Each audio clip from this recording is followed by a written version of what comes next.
Hey guys, what's going on? Nivens here. Time for your weekly rock wind-up, the post-Rush Show hangover edition, which, I mean, Derek, yeah? Yeah. He's throwing the horns up back there. So let's jump into it with Foo Fighters frontman Dave Grohl doing something, because he said there's no way in hell they're going to miss the 20th anniversary Foo Fighters show on the 4th of July in Washington, D.C. So what did he do? He came out in the ultimate Game of Thrones rockstar throne, man. It's like, he according to him, he designed it when he was high as or high as one of the two. But, I mean, I think he wanted to do, like, lasers and all sorts of crazy things from it. But they rocked it. They brought it. They will still be coming to Kansas City next month in a completely sold-out show. But don't worry. You can register to win tickets online at 989therock.com. Well, the sad saga of estranged AC/DC drummer Phil Rudd comes to a close this week as he was sentenced to 8 months, basically home probation.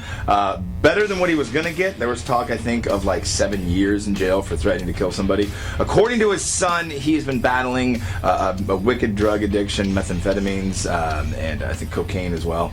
So he, when he gets all hopped up on the drugs, man, when he gets all hopped up on the smack or whatever, turns into a completely different animal, and hopefully then he'll be able to come out of this. Still, I don't think that he's actually chatted with anybody in the AC/DC camp. I think they've kind of moved on, given the severity of the situation, but finally come to a close. Remember, kids, hugs, not drugs.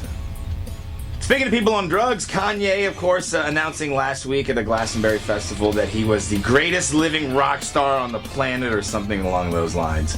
But Corey Taylor, out in support of his new book, You're Making Me Hate Me, did a little promo video this week letting Kanye know that you're not, in fact, the greatest living rock star on the planet. You're not. Just stop it.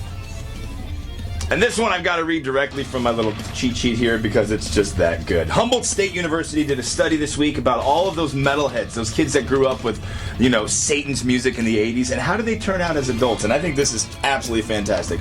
While they did exhibit some characteristics of having a little more riskier behavior growing up in terms of sex, drugs, and rock and roll, they did find, though, that they had reported higher levels of youthful happiness. They were also less likely to have any regrets about things they had done in their youth. In fact, non-metal fans sought psychological counseling for emotional problems more than any other group, indicating a less happy and fulfilling perspective on their 1980s adolescence.